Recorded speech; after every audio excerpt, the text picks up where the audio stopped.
Atong tagaan og reaksyon ang usa ka comments aning ni Ilsid gyapon buka. Matod pa niya mauna imong pagtuo nga bautismo kay kana imong hunahuna ug kaalam dili pareha sa langit nun nga kaalam sa mga apostolis. Grabe no.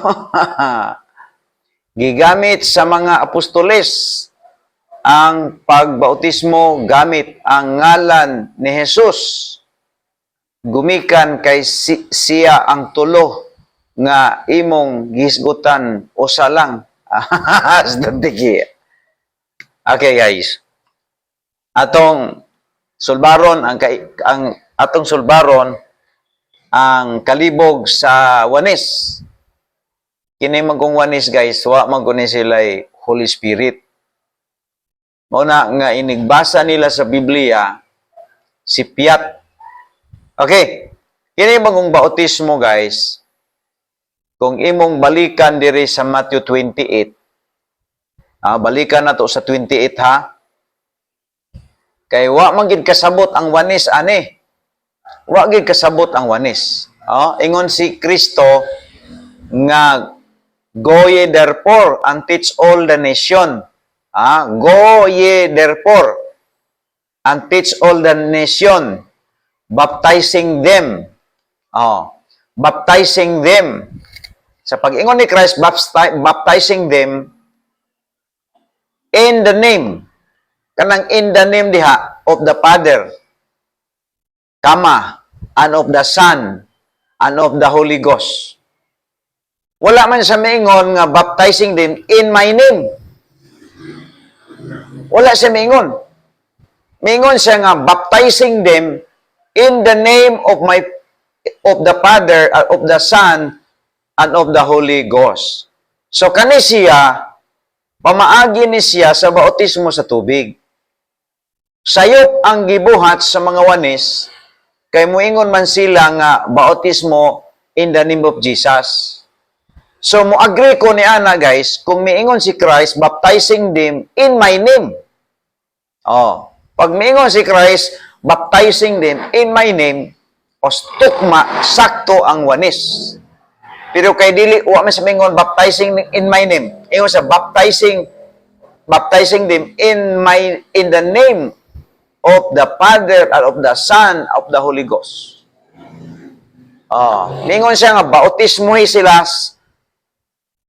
sa akong ngalan, ay tukma ang gisulti ni Pedro nga bautismo mo sa pangalan ni Jesus. Kaya mo may gitugo ni Jesus dire sa Matthew 28 verse 19. Pero dili man ingon di ana.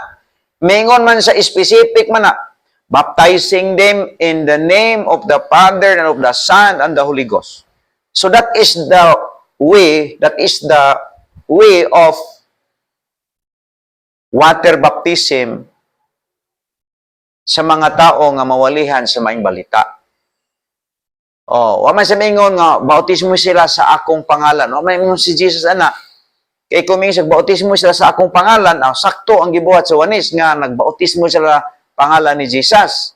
Pero kay specific man ang giingon ni Jesus diri, baptizing them in the name of the Father and of the Son and of the Holy Ghost. Nganong nakasulti man si Jesus sa ani? Kay doon na lagi usa ka Dios, nya naat sila tulo ka persona. Nya naa sila lain nga papel. Ang Amahan, Creator, ang Anak, Redeemer, ang Holy Spirit, Sealer sa mga naluwas. Unya dili ni sila nagpuli-puli.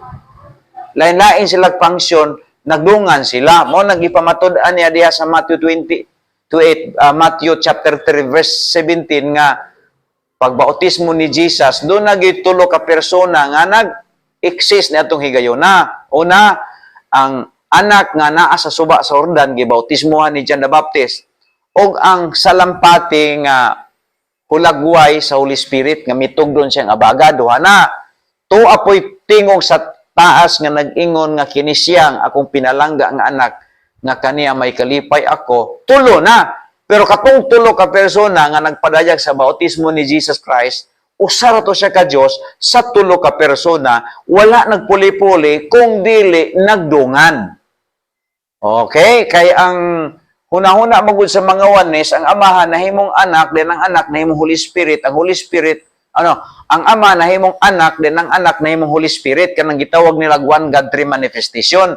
Kulto man na, nganong kulto man na, di man na niyo makita sa Biblia, wa man nagpuli-puli diha, nay Amahan, nagpadala, nay anak, gipadala, nay Holy Spirit, nga nagsilyo sa mga nagtuo sa iyang anak.